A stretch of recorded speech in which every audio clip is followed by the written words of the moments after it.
many things I want to ask you about, but I have to open with the news. And one of the things that everyone has been talking about over the past few days is the blistering speech that J.D. Vance gave in Munich in front of a stunned group of European bureaucrats.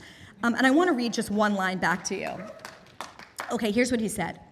The threat that I worry about most vis-a-vis Europe is not Russia, it's not China, it's not any other external actor. What I worry about most is the threat from within, the retreat of Europe from some of its most fundamental values. What did you think of the speech? So I thought he was, actually, this mic's not working. I thought he was dropping some truth bombs, quite frankly. And the Munich Security Conference clearly was not expecting what he had to say.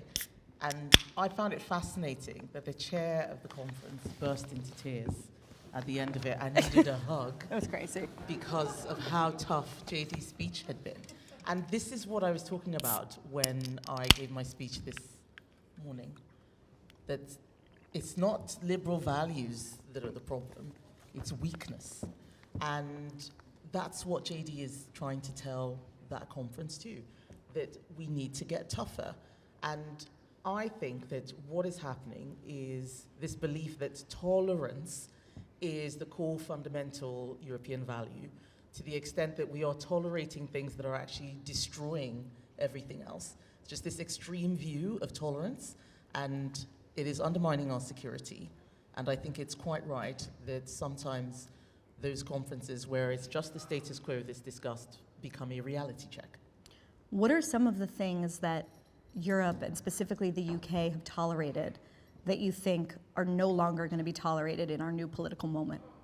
Well, the UK isn't having a new political moment just yet. That's what I want to bring. The political moment, thank you for the person who was just about to... But Kemi, do you agree there's been like a global vibe shift? No, I don't think so. I think that is premature. I think there has been a vibe shift in the US. There has not been a global vibe shift. And because the dominance of US media can sometimes mean that people think that that's everything that's going on. It's absolutely not everything that's going on. Nothing has changed in the rest of the world as far as I can see. It looks like something may be about to change in Ukraine, but what Europe needs to look at and what we need to fix right now is our understanding of what it is that we are protecting. And it's not just protecting endless tolerance of things that will destroy us. And the example I used this morning about the courts is one of them. We are having novel and expansive interpretations of law used in a way that was never the intention of Parliament. Parliamentary sovereignty is being eroded, and we need to fix all of that. Something happened over the weekend, I think it was on Saturday, that seemed almost scripted to prove J.D. Vance's point. And I'm thinking of the incident where a 50-year-old man, I think from Derby, if I've got the details right, stood outside of the Turkish embassy, lighted a Quran on fire, and another guy came out and tried to stab him. I think hit him or he fell to the ground. Now, the coup de grace of this whole incident is that there was a delivery guy coming by on a bike, and rather than tackling the guy with the knife, he kicked the Quran burner. And as far as I understand it, the stabber in this incident has been released on bail.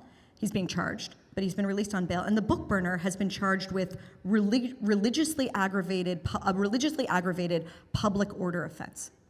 Now, from an American perspective, this is inconceivable. Convince me, or perhaps don't convince me, that this country doesn't have de facto blasphemy laws already. We do not have blasphemy laws in this country, but people are behaving as if we do. This is not de facto. This is the people misunderstanding tolerance. We have to make sure that we do not allow blasphemy laws to come in through the back door.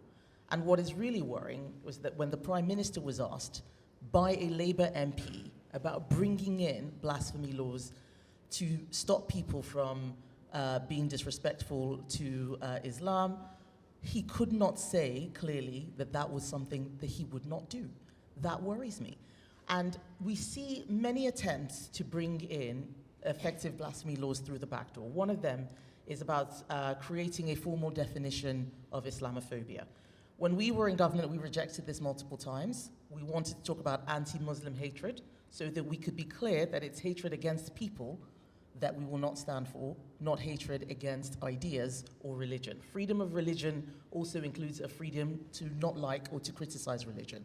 And that is something that I will defend to my dying day.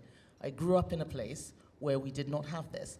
I still remember in 2002 when a young journalist made a joke about the Miss World contest and said Muhammad would probably have picked one of the women as his wives. And she was hounded out of Nigeria for this. She is still in hiding today.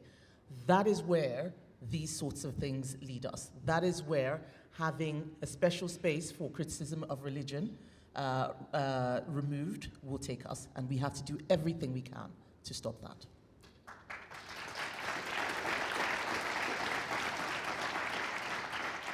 You've been in charge of the Tories for about 3 months. That's typically the time at most businesses where people are asked to do some kind of self-evaluation. How are you doing 3 months in?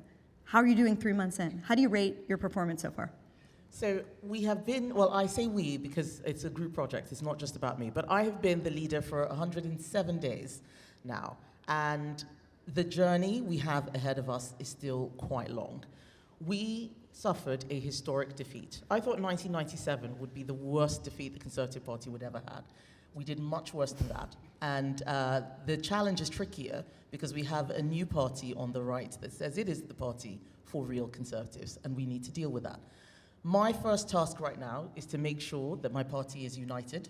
I have done that, and I'm still doing that. It is a daily battle. But if you looked at the papers this time last year, we were all at each other's throats. That has stopped.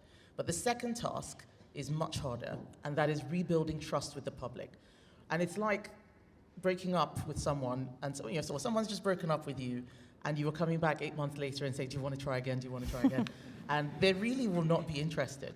And it you have to play hard to get, Kemi. Well, maybe not hard to, maybe not too hard to get, but they realize that the person that they're dating now is also a problem, and maybe even worse than you. But simply coming back and saying, well, aren't you sorry, and don't you regret leaving me, is not going to make them And come like, back. I'm a little less bad than the one you're with now. We have to make sure that we are the very best version of ourselves, authentic conservative principles, and we have to do the job that the British public has given us to do, which is being an effective opposition. And we're doing that. A lot of it is not exciting. It's not about tweets. It's looking at legislation. Labour is destroying education in this country. Their children's school and well-being bill has all sorts of time bombs that are going to make everything worse and degrade the quality of education. They're doing the same thing with the employment rights bill. It is communism smuggled in to our legislation. The unions are back in charge. My job is to make sure that we get the government to course correct, and if we cannot, because we don't have the numbers, make sure that the public can see what it is they are doing. And that is going well, but it is not yet time for the public to say, yes, we'll give you another chance. It took 13 years for Labour to come back. It took 18 years the first time. It's going to take us a while. Top 3 priorities for you. Top 3 priorities. So, yes. We need to make sure that there are 3 areas that we demonstrate what an authentic conservative vision looks like. The first one has to be around what kind of country we are building. That means dealing with immigration. It means dealing with what went wrong with immigration. We made promises that we were going to lower it, and it kept going up and up. We've got to explain why, talk about the mistakes that we made. Immigration is far too high. And when we talk about immigration, it's not just about who comes in, how many people come into the country, but who comes in. What kind of people are we bringing in? Integration has to be embedded in that. Otherwise, we are going to lose our country. The second one is looking at how we build a better environment without bankrupting ourselves. This is what I'm worried about with the plans for net zero.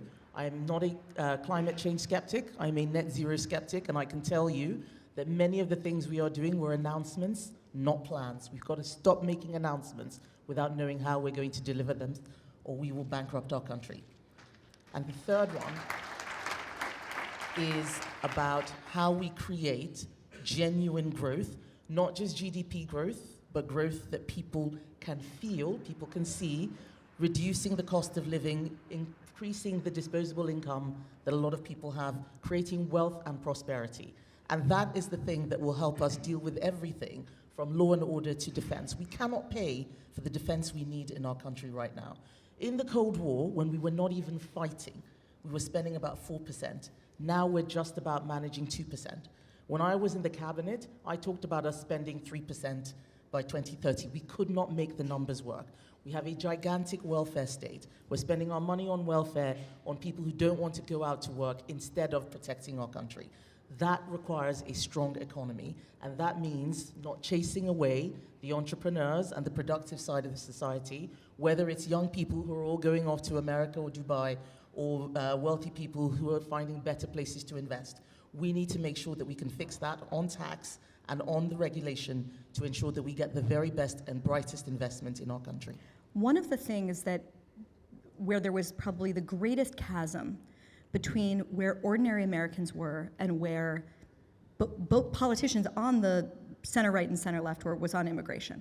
You talk to the average Republican congressman, senator 2 years ago, free markets, free people, free flow of everything, not open borders quite, but definitely not where the ordinary American is. And what Donald Trump exploited that gap to unbelievable effect.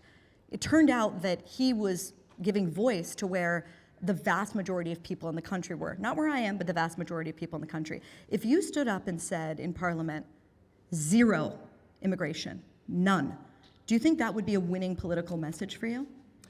No, I don't think it would be a message. I think it would be a slogan. What does zero immigration mean? Does that mean we're not letting people out of the country as well? Because if people are leaving and no one's coming in, that's not a better situation. And that's why we need to start talking about values and principles. What kind of country is it that we want to build?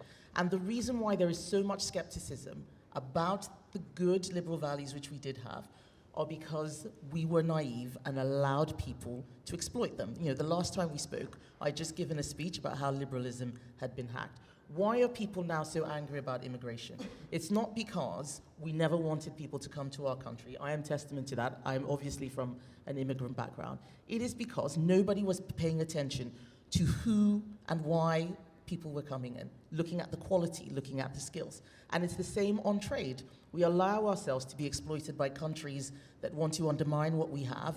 They copy our intellectual property. They disrespect, the World Trade Organization rules, whether it's on tariffs or dumping, subsidizing. We have rules which we follow, and other countries don't follow them.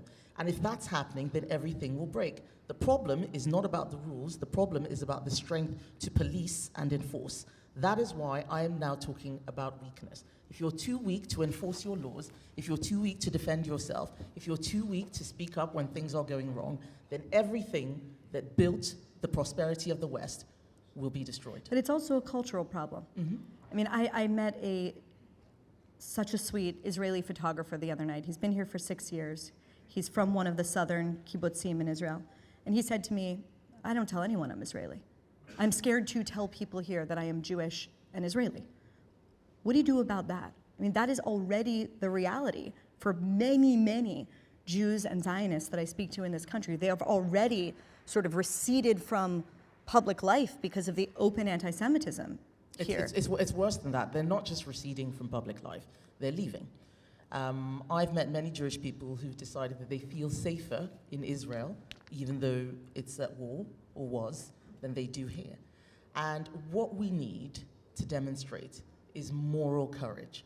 And that starts right from the top. It is not enough just to tell people that we're giving money to the Community Security Trust and, please don't be afraid. We need moral courage. And October 7th, 2023 was a revelation for me, because I did not realize just how much anti-Semitism was lurking under the surface, not just in this country, but across the West. And it was like, a light flashing, or a lightning in darkness, and it was everywhere. And what we needed immediately was a leader to come out and say, we will not have this in our country. We had protests before a war had even started, which showed that it wasn't about Israel's actions in Gaza. It was about people who did not like Israel and who do not like Jewish people. But that requires the sort of courage that we did not demonstrate. And we're still not demonstrating it now under Labour. Moral courage is going to be required to fight back a lot of these elements that are seeking not just to intimidate Jews, but to put down and push back the Western way of doing things. I want to ask you about reform, of course, and Farage. And I don't think this is unique to the dynamic here. I think what's going on right now generally is that the strong version of the argument wins the day.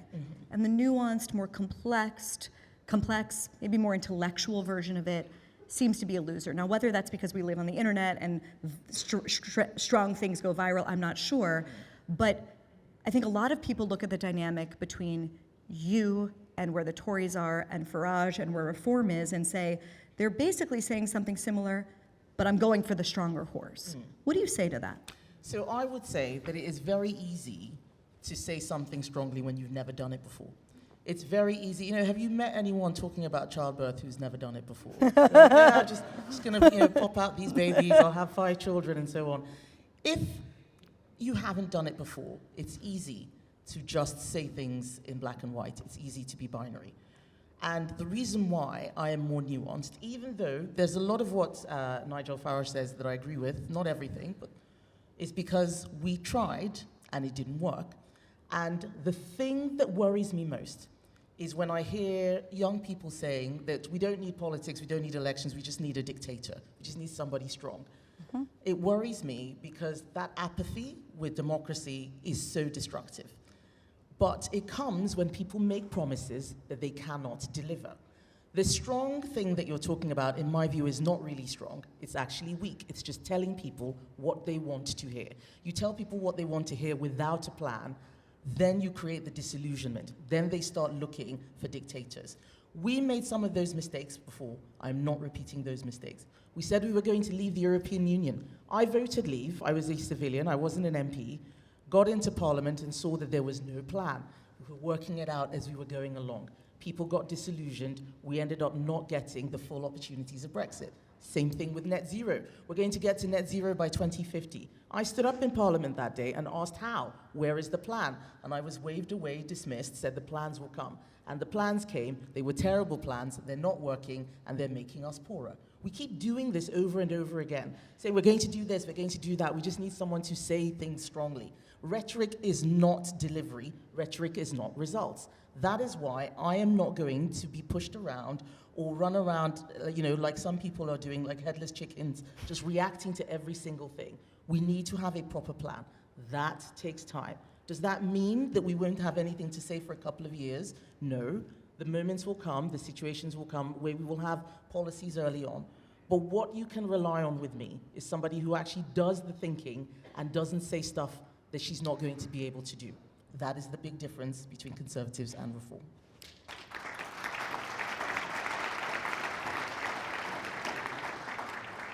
There are some people, maybe you'd call them realists, maybe something else, that look at the political reality and say, hold on, if basically you agree on many of the same issues, why not merge, or you'll tell me what the proper language around that should be, and create an unbelievably powerful political force? Why is that? You've said that that's a suggestion for the birds. Why is that out of the question? Because people need to know what they are voting for. And just because there are some things that we agree on doesn't mean that we should merge. There are some things that we agree on with Liberal Democrats. We absolutely should not merge with them. There's some things that we agree on with Labour. But we have to make sure that people know what they're voting for.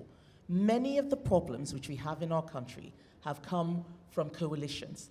People talk about Conservatives being in government for 14 years. Actually, 7 of those years, we didn't have a majority. We had a minority government under Theresa May. We had a tiny majority for 1 year with David Cameron. But 5 years of that was coalition with the Liberal Democrats. And look what that did to them. People don't like voting for things that change after they vote for them.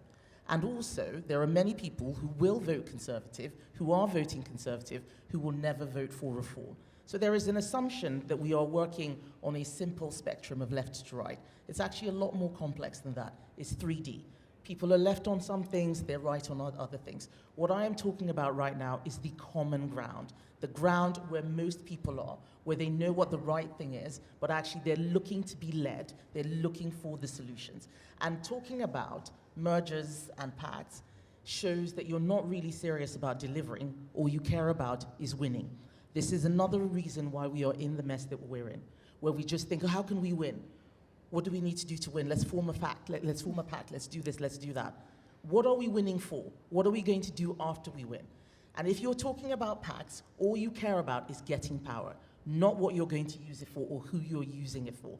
That is what I'm about. I am not doing this just so that I can win. Doing the job of leadership is about the people that you are leading. It's about how you're helping them, not about sitting around in Downing Street. And if we're going to do that, we're going to have to be serious. We have to be nuanced on some things, but we will be clear, we will communicate well, and we need to show that we are on the side of the British public. You've been in power, you've been leading the Tories a little more than 100 days. Donald Trump's been in power about 1 month. It's felt like a year, especially to those of us trying to keep up with the flood of news. How would you rate his presidency so far? What do you think of Trump too? Well, I think it's very effective, but it was the point that I was making in my speech earlier, that if you had looked at Donald Trump in 2020, this was at the peak of so much of, the wokery, for lack of a better phrase. You had extreme gender ideology everywhere. This was, George Floyd, Black Lives Matter protests, and all sorts of stuff that basically was a collapse of, Western confidence, US confidence. And you would have said, well, that's 4 years of Donald Trump. Now we see him coming in, being very effective, because this time he has a plan. Last time, there wasn't really a plan. And that's what I'm trying to say, that if all you think about is winning without having the plan for what you're going to do with the power, it won't work. Now we see what happens when someone comes in with a plan, not just to win, but what they want to do, who they're going to be working for. And it's still early days, but it's very clear what Donald Trump is trying to do. He wants to make America great again. And we need to start thinking about how we do the same here. A lot of people in Europe are worried about America's clear new posture with regard to Europe and potentially NATO. Are those worries you share? The Trump policy on Ukraine, the kinds of messaging that have come from Hegseth and Vance and Trump over the past days? Well, let's see where we get to in the next few days. I'm open-minded, and I have always said that we need to fully support Ukraine. Ukraine is fighting a war for Western Europe in the same way that Israel is fighting a war for the world against Iran. Ukraine is doing that against Russia. Russia, Iran, North Korea, China to a certain extent, these countries are working together, they are collaborating against all of the things that we believe in. We need to stop being naive. We need to start spending money on defense. So I completely agree with President Trump when he says that Europe needs to pull its weight. It has been relying on the US to look after it. We cannot do that anymore. We cannot become a gigantic welfare state and hoping that across the Atlantic they will do the tough things required to protect us. All of that needs to be fixed. We need to get serious. Israel is a serious country. It knows how to defend itself. It knows who its enemies are. It knows what it has to do to protect its people. We should be thinking about ourselves in exactly the same way. One of the things that I'm struck by walking around here is there's so many brilliant people, much more clever than many people in the States. But I look around and I'm like, where are your Palmer Luckies? Where's Alex Karp? Where are the dynamic tech leaders who, right now in the US, they're basically running the government, you could argue. How do you bring back that kind of dynamic energy that does feel like it's really lacking here? We have to change our regulatory and business environment. We now have a government that doesn't know where money comes from. It doesn't know where wealth comes from. It thinks it's just there and you just got to grab it. You increase tax rates and you get more money. They don't know the difference between tax rates and tax take, and people are leaving. But unfortunately, a lot of these things started under us. We were just taking a little bit more here and a little bit there, conceding the argument. And when conservatives concede the argument to the left, then the left comes in and goes full throttle. And that's what we are seeing. This is, I believe, the most left-wing government in Europe right now, what we have with Keir Starmer in the UK. That is extraordinary. Why would anyone with any ambition, any entrepreneur, set up a business here, knowing that the government was simply waiting to snatch whatever it is that you have delivered? And so, yes, we have millionaires leaving and taking their investment with them, but we also have a lot of young people leaving because there is no opportunity for them. We've got to create opportunity. And that means looking again at how our economy is wired, looking at what we're spending on welfare, looking at so much waste, a lot of nonsense that government does. It's too big. We need smaller government, smarter spending. That's what's going to get the entrepreneurs back. So DOGE for the UK? Yes, I think, to be honest, I don't even think DOGE is radical enough. Wow. No, I don't think it's radical. That's the news. Kemi, thank you so much. Thank you.